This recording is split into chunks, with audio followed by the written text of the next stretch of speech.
speaking to more and more every week as well. So, and really enjoying having those conversations. But 317, not quite there yet either. But we'll see what the future holds. So pop to the next question. So, how many people are hired every minute on LinkedIn?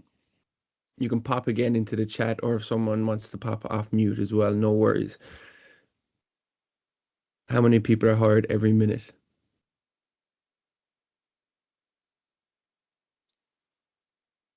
We got some specific ones coming in again. Really good 789. answers. Yeah. 2,512, 89. 789 is a big number, Anna. So the answer is 7. Do we have any Some people seven? are very close to that number in the Yeah, chat. yeah, So yeah. good answers there. Next question, a bit more closer to home.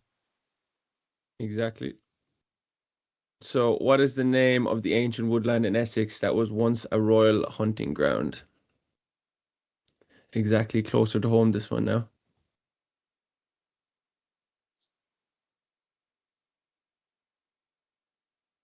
Okay, some good answers in there. The general knowledge is strong with this group. It is absolutely. Here we go. Yep, the answer is Epping Forest. Absolutely, definitely know the area. Yeah. Excellent. Next question. So how many people apply for jobs on LinkedIn every minute? So we already found out how many are hired every minute. How many do we think apply for jobs on LinkedIn? Okay, we see some coming in there. 2,500, 236. Some very good guesses. Okay, 400. I like that people are really trying to get to the number. 124. Not just rounding up, that's good. And the answer is 9,000 plus. 9,000 plus. A little bit Mm. far away from that one. Yeah, There we go. Maybe a surprise. And next question. Go back to some exactly. general Some, knowledge. some local knowledge again. So where's the oldest wooden church in the world found in Essex? Couple coming in there already. Green said Colchester. Some good guesses again. Bradwell on Sea. Some very good guesses coming in. Okay, and the answer is the correct answers there. Yeah, exactly. A few got it right there. So excellent. Yeah. Again, local knowledge, very strong. And then we've got the next question. So how many job seekers do visit LinkedIn every week? So we saw how many apply for jobs, how many get jobs, how many are hired, how many job seekers do we think visit every week? This is a big number, just to give you a bit of Yeah, a hint. yeah. Going up and up and up. Well done. 5 million, 2 million, 100K. Okay, very good. It's good. There's a couple more still coming.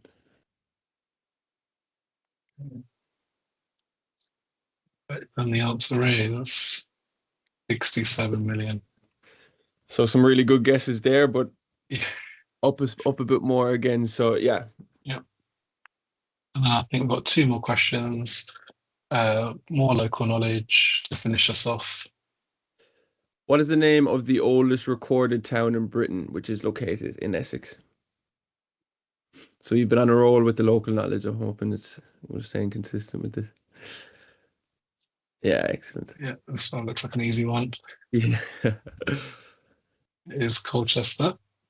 Excellent. And the last question would be easy as well, I think. Which iconic bell located in a clock tower was cast in Essex before it became world famous? So Essex knew it first before the world knew it. Yeah. some good local Easy. knowledge. Ben, exactly. Big Ben. Nice and easy. Yeah. Yeah.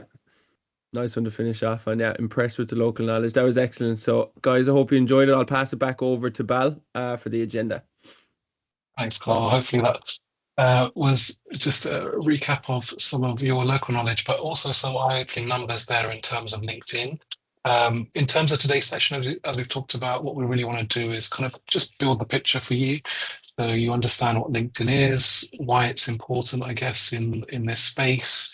We're going to do a bit of a step-by-step guide in terms of how to create your profile, and then what you could be doing with your profile once you have a LinkedIn profile. Now, what would be useful for us is, whilst we go into the introduction here, is maybe just if you want to pop in the chat kind of where you're from, like sort of which type of organization you work with, just to kind of give us a flavor of kind of the audience for today's session. So if you could pop into the chat for us. And in terms of having a LinkedIn profile, I don't know if you can see the raise your hand feature. If you've got a LinkedIn profile already, could you use the raise your hand feature? A few people there, 7, 8, 9, 10, 14. Perfect. Quite a few people have got LinkedIn profiles, which is great to see. A lot of people, when we've done these sessions, have had LinkedIn profiles. They may never have had any formal training. It's not really that kind of, we're just going to give you a bit of a view on what LinkedIn is today and hopefully fill in some gaps and maybe cover some areas where you may not have had any exposure to before. But before we go into that, so getting to know LinkedIn, LinkedIn is all about you as a professional community, and we have been known as the professional network for many years. Everyone thinks that this is the place to be professional, and professional means something different to everyone as an audience. So we've just got a short video just to kick things off, just to talk about that analogy.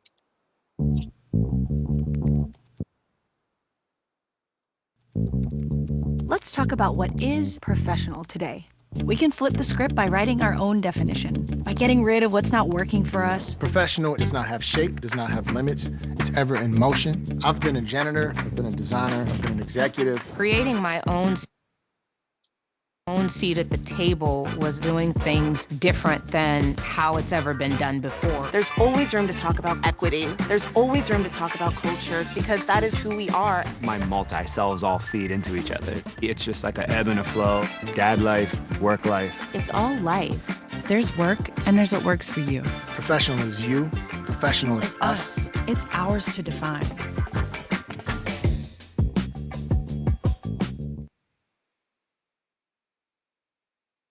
Hopefully that came across. Let me just get to the next slide. Play it again. But it's just a short kind of snippet in terms of LinkedIn as a platform has evolved. We've been around for 21 years now, and it means something different for all of us. You know, we're all in different roles, different industries, we have different personal circumstances, but the platform is becoming more of a place where you can share your authentic self. And that's what we want to come across today, is the ability to share your story, share and connect with people that matter the most to you, and also be able to personalize the content that you see. So if there's content that you don't like to see, and we do see some of those posts on LinkedIn, you may be able to kind of refine that list and refine the content that you're actually exposed to. In terms of the platform, so our vision has always been to create economic opportunity for every member of the workforce. And our vision is followed by our mission, which is to connect the world's professionals to make them more productive and successful. This is evolving and changing as we introduce tools and technologies like AI, and that's becoming this hot subject at the moment. It's something that we're going to cover as part of today's call as well. But it's really important for us to understand what that means. And again, just going back to that individual level, your vision and your own personal mission might be something completely different to your colleagues.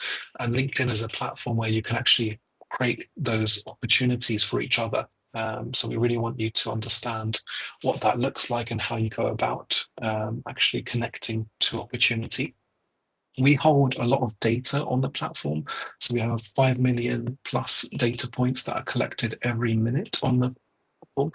And we reached a big milestone over the last 12 months, which was 1 billion members worldwide.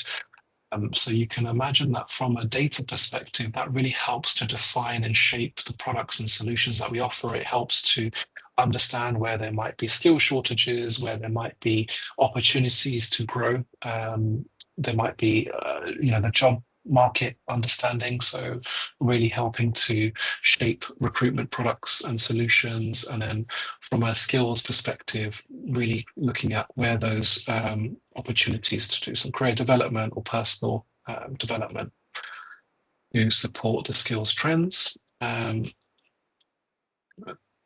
Move this screen, sorry, a little bit. In terms of the last few years since the pandemic, we've also seen lots of different things that we've had to deal with, such as returning to the office environment, going into hybrid working, the great reshuffle. We're also seeing that 25% of the workforce in the next 12 months is going to be made up of Gen Z professionals, and they like to operate slightly differently. There might be more demand on video content versus written content. We're really trying to see how that helps to shape how we engage and connect with each other. In terms of organizations, we're also having to deal with more conservative budget outlooks, so having to do more with less. It means your roles are expanding, you're having to take on more tasks and more kind of responsibilities. Especially in the local government space, we're definitely seeing this trend where we're having to do more with less. And as I said before, AI is also changing everything. So again, I'm just going to get a quick sense of how people are using AI. I don't know if you can just use the chat functionality again in terms of how you're using AI at the moment. Is there anyone in the group today that's been dabbling with AI features? You can maybe just pop a comment in the chat. Summarizing notes. Yeah, idea generation. Thank you, Tom. Day-to-day project assurance work.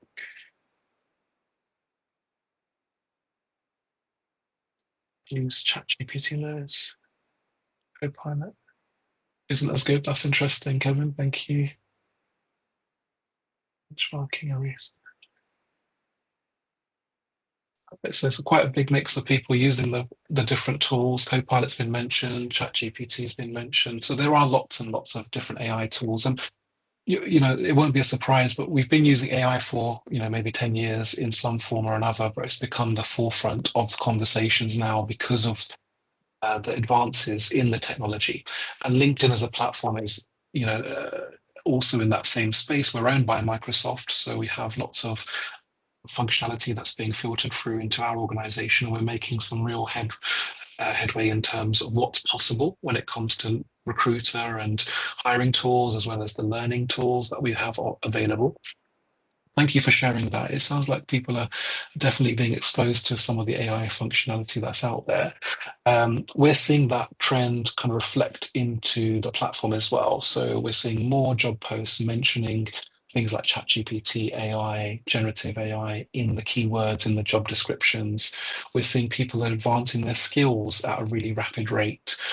And also lots more companies and organizations already implementing some form of AI in the tools they use. In terms of the way that our kind of job market is developing, we're seeing this shift potentially taking place over the next 12 months or so, where we're moving away from the way we're defined at the moment, which is we're defined by our job titles. So we all have different job titles. In the future, what we're probably going to move towards more is this skills and task-based focus. So what are the tasks and skills that AI does that can be automated? And what are those human-centric skills that individuals can develop and harness? So things like critical thinking, communication, these are skills that AI can't necessarily get involved in, but it's something that you can develop and really help stand out yourselves. And we're seeing that kind of shift in terms of how quickly we're having to learn new skills. 25% of the skills that we've had since 2015 have changed, and we're seeing 70% of skills needed for the current jobs or given jobs are going to be changing by 2030.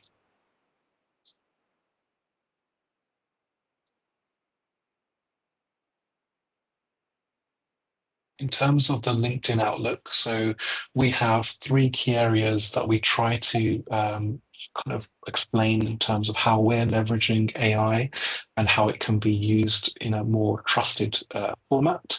We have LinkedIn and the connection with Microsoft, the economic graph that I explained earlier. So we capture all those data points from all of our members, and then obviously being a trusted platform. So with support from different AI technologies, we have over, I guess, 10 years of experience of building AI product technologies into our products. That Microsoft lens that you can see here shaping up on the screen really helps us be the kind of first to market, being that cutting edge organization that creates these innovations that you can start using first on our platform.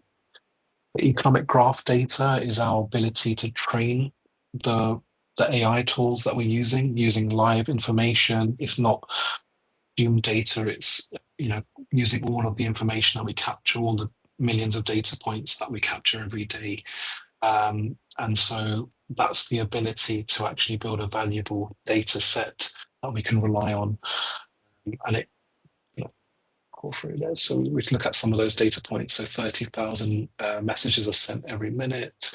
13,000 connections are formed, 9,000 members are applying for jobs, as we talked about earlier in that icebreaker question. 1.5 million feed updates are viewed every minute, and then 47 hires. That should be 7, so that should be an error there. And it's layered into this kind of format that we're talking about, which is making sure that the tools that you use on LinkedIn are safe and trusted.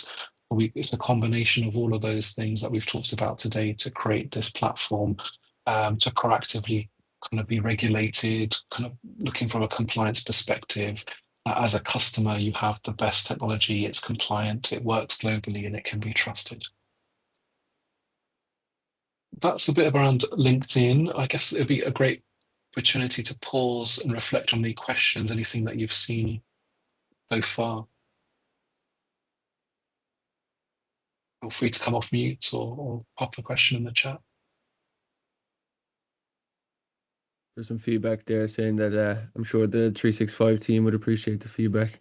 They said they enjoyed that. Thanks, Gemma. Thanks, Gemma. Anything else that I missed there, Carl, in the chat? No, all good. Just a lot of talk of Copilot as well. That's being used. That's the one that you guys have approved that you're using, which is good to see. And just the different areas that you guys are using for it. It's cool to see that there's kind of a variety of that, what it's been used on a day-to-day basis. So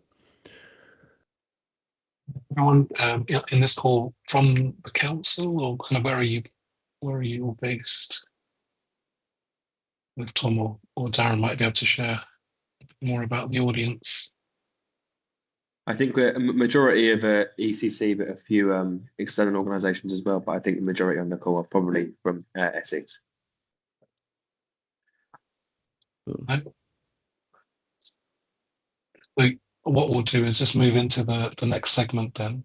So in terms of LinkedIn as a platform, I'm sure many people have signed up for different social platforms and sites over the years, and it's the same for us. Before me and Carl joined LinkedIn as an employee, we had profiles, we were probably using the platform, but we didn't go through any kind of particular training. It's just something that you pick up and you just learn your way around, and it's quite intuitive. But there's a few things that we always like to highlight as part of making the most out of your profile. The first step is 100% adding a photo to your profile. So this enables you to have more connection requests. People know exactly who they're connecting with or who they're trying to connect with. You get more profile views, more messages. And depending on which type of area you're working in, it enables people to understand, that they're connecting with a real person. So we have that kind of interperson connection on LinkedIn. We've enabled some great new features to, again, just enhance trust. So if you're an employee of an organization, you can validate your own email connection. So you can do that with your work email address, just to say you are who you say you are. You've also got the ability to record your name. So this is something you can do if you're using the LinkedIn app. So you can hold your name, just a few inches away from your mouth, and then speak into the microphone. It's a great way of making that great first impression. And also, if you've got a name that needs support to pronounce, it's definitely a great feature that we've seen benefits on our platform. And likewise, this next feature is exactly the same, the ability to introduce yourself with a profile video. On LinkedIn, we're leveraging video content. If you've been using it recently, you've probably seen lots more video content. This is definitely an area that we're shifting more towards.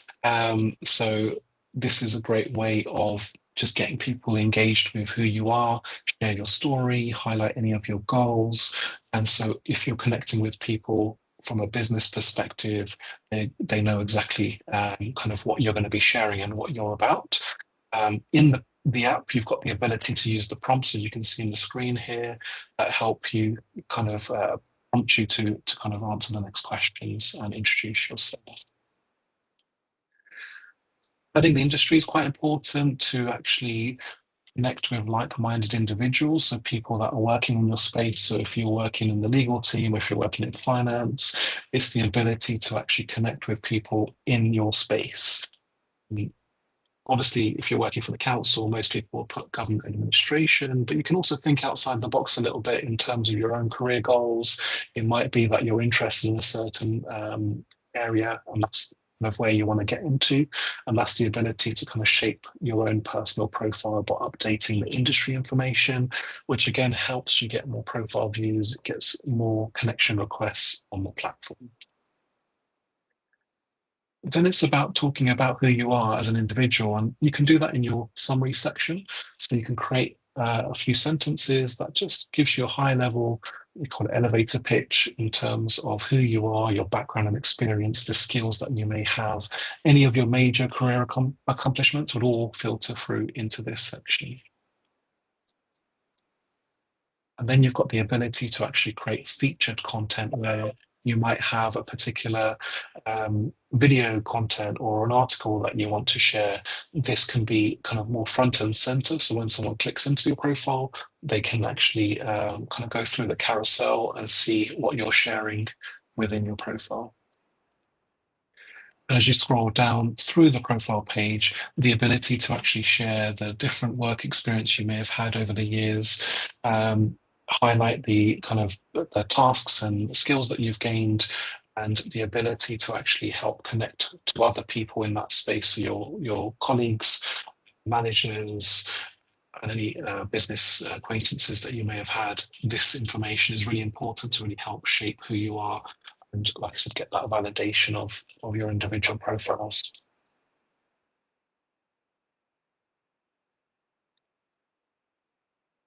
We recently introduced a new feature on LinkedIn, circled around the volunteering element of people's lives. So in the past, you may have been on LinkedIn, and if you're looking for a role, you can actually put the green circle around your face that says you're open to work. If you're a hiring manager, you can put a purple circle that shows that you're actually hiring for a particular role. We've recently introduced something called open to volunteering. So if you've got any particular kind of interests or kind of areas that you're trying to fundraise for or support, then you can also mark on your profile that you're volunteering or you're open to volunteering for those causes. Today is Giving Tuesday as well on our platform, so you'll see lots of posts related to the impact of giving. So please do share your comments and posts after this call. Within your profile, you've also got the ability to share that volunteering experience. So you've got a dedicated space that talks to that element on LinkedIn. A feature that was requested quite a bit on the platform was the ability to add a career break. Sometimes, we had feedback to say that it's quite a common thing to take a career break, and people were a little bit hesitant in terms of how do they address that? How do they address having a space? And so within this platform, you've got the ability, I think, to choose from 13 or 14 different career break options. If you're a full-time parent, or if you were laid off, for example, you can actually highlight and explain that story within this space. again, I'm going to go just pause for a moment before we go into the next section about the creator mode. Any thoughts or questions? Anything that you weren't sure about? We have a question there from Kevin. He was saying, are you finding individuals are using AI generated enhanced pictures for their profile? An interesting one, Kevin. Actually, we've definitely seen a lot more AI kind of related content being created. Not so much the pictures. I think there's definitely filters in a lot of different social platforms that you can use these days, and there probably is slight enhancements taking place, but not something that we've necessarily noticed or it's been brought as a talking point. Definitely being used to kind of enhance your profile, so filling in those descriptions, and if you're looking for particular jobs in certain industries, we're definitely seeing a lot more AI created content and CVs and cover letters. So I'm not sure if that resonates with you as well, Kevin, in terms of the world you're in. It's definitely something we're seeing. Yeah, I think absolutely. I think Kevin. a really good part of sorry, Kevin, did you have something else to say there? Apologies. No, I think unless it comes up later, but it's probably not the right forum. But it's identifying candidates now who use AI practically to write their supporting statement, and it's identifying that. Not necessarily that's a bad thing if it correctly articulates the information that we require to see, then it's good. It's whether or not any of that becomes fabricated. So it's like reverse AIing things. I don't know if that's something we'll look at at a later date, whether or not we can then ascertain whether something has been created by AI and whether or not we need to then do anything about that. But I think that's something that's being addressed in the wider resourcing team. Yeah, it's a great point, Kevin. I think we're seeing a lot of that. I have had lots of meetings and conversations with other organizations that are struggling a little bit in terms of the market at the moment. It's definitely an employer-led market where you're getting so many applicants for every single role. Some of that's related to AI, making it so easy to update your CVs and get cover letters and applications completed. So we are seeing some of that traffic increase because of those reasons. In terms of validation, it's definitely something that's high on a lot of people's agendas at the moment, making sure that AI is being validated. And we're seeing other technologies in things like Instagram, where you can see if a post has been enhanced with AI. You can see those flags being created now. And LinkedIn will probably have a very similar kind of approach to validation and making sure that you're obvious if AI is being used. I think the general consensus from customers that I'm speaking to is that when AI is not so much is AI being used, because I think it's going to be that's the way that we're going towards. It's more a case of stopping the generic, everyone having the same version of their CVs or the same version of their cover letters, and still making it a little bit more related. So the lazy AI user will just have the same version, whereas someone that might use the system better, they might have created better prompts or just use the technology better, will be able to really enhance their credentials. They will be able to kind of tell a better story. And I think that individual is probably someone that's going to be valuable for your organization. They'll probably be a bit more familiar with those tools and technology. They're more likely to be someone that can fit into the team because they're willing to learn and develop themselves. Yeah, definitely 100%. Oh, what are you going to say? Anything else? Was there any questions? Yeah, just I thought the big one was for me is the career break one, because there's so many people now who are taking that career break and they're going traveling and stuff like that. And it is great to see that that can be reflected now, and it can be an asset then when you then go for another job, showing that you went to you took a chance to go and see the world and stuff like that, or whatever it might be that you took that break, and you come back kind of ready to get back to work and everything, and it's nice to be able to show that. Thank you, Carl. So there's a few more slides just in terms of how you can shape and create your profile. So there's a feature called Activating Creator Mode on LinkedIn, which enables you to kind of interact with people slightly differently. So the traditional mode is that you find someone that you have a business with or worked with and you connect with them. But by enabling creator mode allows you to capture followers. And people may want to follow your profile because you are sharing jobs or you're a thought leader in a certain space and they like the content that you're sharing.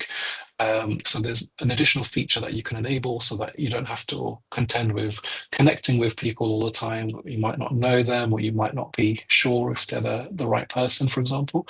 By enabling this follow feature, you can actually reach a larger audience, especially if you're sharing content regularly and you want to establish your kind of leadership voice on the platform. You can activate your creator mode in the profile. You can also add your skills. In the last few years since I've been at LinkedIn, this has definitely been a big focus as an organization, is that we're moving away from just looking at someone's job title and experiences. We talked about the world of the future is going to be focused around the skills. And it's certainly the case at the moment when we're trying to find people that might have cross-functional skills for hard to fill roles, the ability to kind of develop and kind of showcase that on the platform is really, really helpful. And you can do that within the skills and endorsement section. You can also ask for recommendations from your colleagues and peers. Again, just highlighting your experience that you had with that person, whether you worked with them directly or you were a client, for example, you can actually share that on the platform. And then final few recommendations from us is the ability to add your location. Just again helps you find the right people and the right audience and kind of make it more local. Educational backgrounds, so any courses or skills that you developed more formally, you can actually tag those within the education space. Likewise with the publications that you may have created yourself and accomplishments. So you can actually tag all of those. And as you go through this, it does add up, and you don't have to do all of these elements. These are just recommendations in terms of how you would be able to create your profile. And within the virtual booth area, we have created like a simple one pager that you can download to take away today if it's something that you're looking to enhance. This is a bit of a reminder to cover off some of those areas. There are a final few slides in terms of once you've created the profile itself. So how do you go about actually connecting and sharing any content that you may be interested in? So you've got two different routes. The first one is sharing updates. So you can actually create a post on the home screen, whether that's on a web browser or the LinkedIn app. We've introduced AI to that functionality. If you've been using it recently, you can see that you can draft a message with AI. Really helps when you want to write something, but you just can't get the words together, or you've got a bit of brain fog, and it's something that you just want to help the system to kind of create some ideas. You can create links. We definitely recommend sharing videos and images to really help enhance the post that you create. So it's more of a quick update around a certain subject that you're interested in. Then you've got the other option, which is publishing, which is more of a deeper dive into a subject area or a topic that you want to maybe collaborate on within the LinkedIn space. Those are the two main areas. You can see here some of that functionality we talked about in terms of the status updates. A couple of best practices. We talked about being your authentic self. That's exactly what we want from you as individuals. This is a member to member type platform. So we want you to kind of have your own voice, stay on brand. So obviously we are still employed by organizations. It's the reason why we don't see so much negative comments and negative kind of posts on LinkedIn. It tends to have that professional feel that we talked about earlier. And obviously we are connected to our organizations as they are employed by us. We're employed by them. So we tend to kind of keep it related to the guidelines that we've agreed to within those organizations. We do recommend posting frequently, especially if you're trying to connect to a wider audience, if you're trying to build a following. This is definitely something that that will help enhance those goals. Once a week, you can also look at some trends that suggest posting midweek will likely get a better hit rate than the weekends, for example. You can also start a conversation or share your point of view. You can create polls. You can actually engage in kind of responding to collaborative articles as well. So you might have seen that recently, new feature that's been introduced to get your opinion and your conversation part of a wider discussion. So a great way to really interact and engage with more people within your industry or within your function on the platform. Talks about including assets such as videos and pictures, which is really going to help increase the engagement. And then the opportunity to share back for people that are commenting and sharing on your posts, kind of doing the same for others. You look at LinkedIn and kind of as a platform, it's not just about connections and jobs and kind of those elements. It's actually a great place for you to keep in touch with your organization or organizations that you have an interest in. So you can follow companies, you can follow influencers, you can really gain insights from those individuals. It's also a great place to keep up to date with the latest news and content that matters the most to you. As I said, it's all personalized. So if you're seeing content that you no longer want to see or content from particular people, you can click the three little dots next to a post. And as you can see in the screen here, you can refine that list. So you can tag that you don't want to see this, or you want to unfollow someone, or you want to report it if it's offensive. So there's lots of different ways that you can actually help to refine what comes through on your newsfeed. That was the last slide, I believe. Again, I'll just pause for any thoughts or questions that anyone had.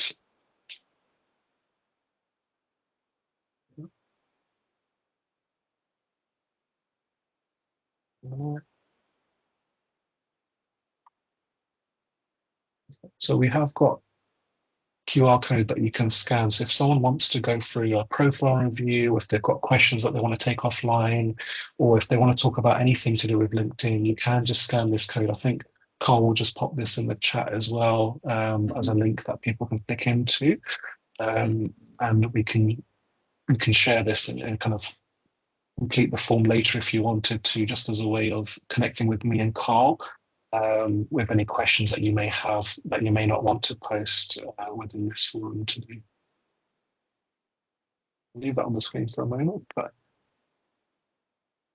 hopefully that was useful. Was there any surprises there? Any final thoughts or questions, Tom, Darren, bringing you into the conversation as well?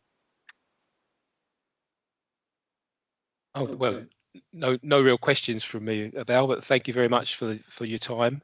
It was very interesting. Am I right in thinking that it tends to be more of a move away from the kind of platform on a laptop or whatever, more to the mobile type app? Is that being used much more? I mean, I don't use it on my mobile, but is that what most people are doing now?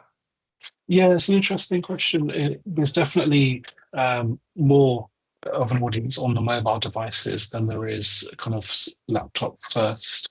So I think it's about 65, 35 in terms of mobile users versus kind of desktop users. Okay. So definitely makes a difference in terms of the messages that you might send, and in terms of the content, just being a bit mindful that on a smaller device, how that's being presented as well. So yeah, really great point. Okay, thank you. I don't know if anybody else has got any other questions. There was a good question there from Kevin. He just said LinkedIn feed is sorted by top as default, I believe, as opposed to recent. What algorithms are used to determine what makes a top content? Yeah, great question, Kevin. I'm not sure the complete algorithm details, but there is definitely a similar approach to social, just like everything else, like Facebook, Instagram, Twitter, or X. We're trying to share more content that you're interested in. So if you want to see content from me, you just need to go onto my page, like or share my content, and then for the next few weeks, you're going to see all of my content. So it's about how you engage with other individuals, how you engage with companies and organizations. You may have hundreds of connections, but you won't see every single post that's been made by every single person, because it's just trying to give you more of what you like to see. We want to keep you on the platform. So if you're interested in recruitment related, data and insights, then you're likely to see more of that, because that's the world that you're engaged with. But if you're interested in another subject area, that's why I think some of the features that we talked about today, like following companies and following other like industries, for example, will help you open up yourself to that space. Thanks, Kevin, for the question. Thanks, Kevin. You're welcome, Caroline. Thank you for that feedback. And there is, of course, Carl's kindly popped the link in the chat to the forms there that are also on screen as the QR code, in case you've got anything you want to ask off the call, or if you forget something afterwards, even. Oh, there's a keyword, Carl, I think. Today's. The keyword was big, BIG. So you can use that for the competition and all that. So thanks a million for attending.